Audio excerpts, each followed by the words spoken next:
Hello everybody, welcome back to the channel. I have an amazing video for you guys today. Here is an article from Yahoo Finance. Housing correction is dead, warns Moody chief economist Mark Zandi. Here's how he sees things playing out over the next several months. And just real quick, just want to jump in. The Dow is down 150 points. NASDAQ is up 116. This is a big deal. Russell 2000 is up, that's a big deal, and S&P 500 down just a little bit. The Dow down. This is going to be very interesting how everything plays out for the rest of the year. But let's jump into the article real quick. Existing home sales showed a 5% decline in June from May, but prices remain elevated. If we jump over to the Redfin weekly housing data, we could see that the new listings, right, although they did go down a little bit, they have basically stabilized right here. But I don't care about the new listing median price as much as I care about the sale price. What did it sell? And when you look at the sale, you see a clear indication that it is going down. So you can list your house at whatever price you want, but what it's going to happen is that it's going to sit in the market longer and longer and longer.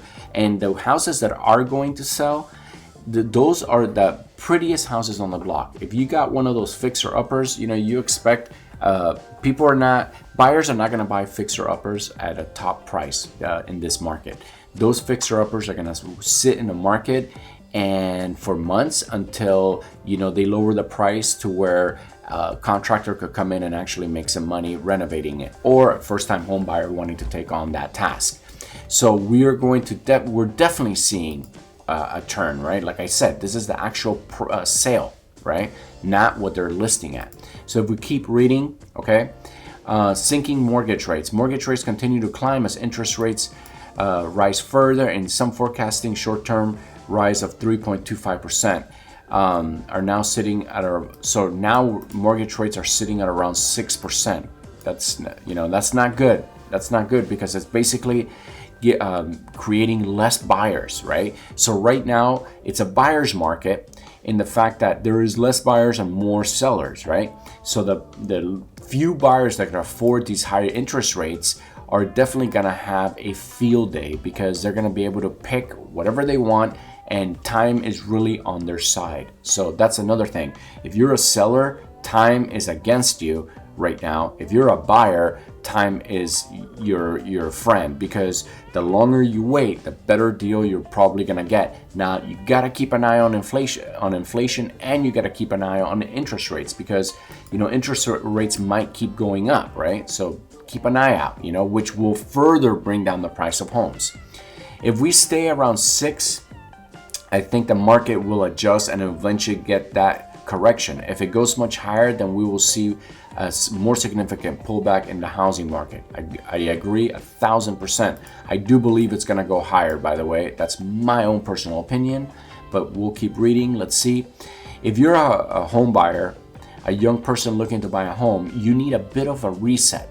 We need to get back to a place where supply and demand are back together and where inflation is down low again and mortgage rates are low again. Okay, that's going to be a while from now, guys. I'm not going to lie. I mean, look, here's the deal, okay? Here's the deal. At the end of the day, 2019, right? Here, if we go to new listings, 2019 is blue, red is 2020, 2021 is orange, and black is 2022. What happened is the economy was going great, and we shut down, okay? So then it created basically no supply. There was no listings because the whole country had shut down, and it kind of slowly came back. Around here, the Feds lowered the interest rates down to 0. Why? Because they wanted to stimulate the economy. And what we ended up seeing, right, was few sellers, because nobody wanted to put their houses on the market during coronavirus. So we had few sellers and a lot of buyers, right? And it created a frenzy.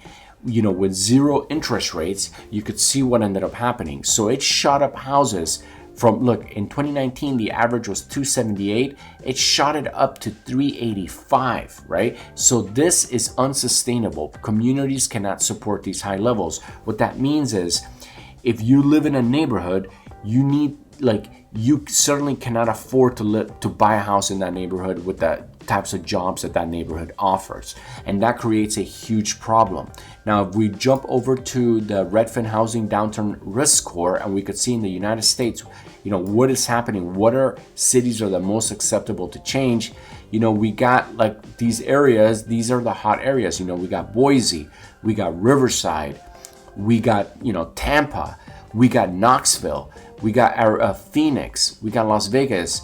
These are all areas that are going to most likely see a downturn because everyone rushed to these areas because they were affordable, and with the low interest rates, people took advantage of them, and now they might take a big downturn. We got Austin, Texas over here. We know everyone loved it.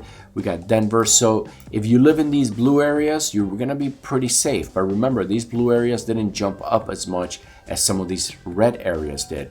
These red areas are the ones that just ballooned in price.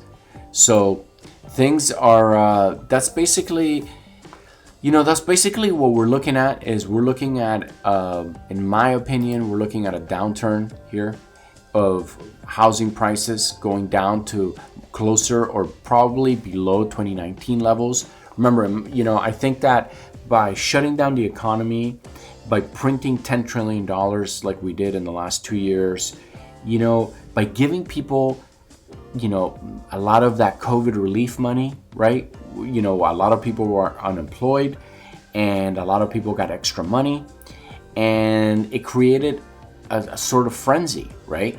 And then, we had the rental market, right? If you guys heard, like, there's a lot of people that haven't been paying their rent, and they're saying that because of COVID, they're not basically not paying their rent, and they're not being evicted. So now you have situations where, people who might own a second house, who have it rented out, they still got to pay the mortgage, but guess what? The renters are not paying them, and they can't get those renters out, right? So there's a lot of things still in the economy that in the housing market that have a lot of problems that need to iron themselves out. And the way I see it is, the number one is the prices need to come down, right? Because this is unsustainable, and this is going to crash the economy even harder if people can't live in their own neighborhoods, right? Remember, the American dream is building wealth for yourself. And how do you do that? You do that by buying properties, right? Real estate is a great way to make generational wealth where you could pass it down, right? So then your family members could then get those benefits from that. So again, if we can't reach that American dream, then it's gonna be a big problem for the future of us and our future generations. So guys, I want to say a big thank you to everybody who's been watching my videos. I just started this channel not too long ago, and I have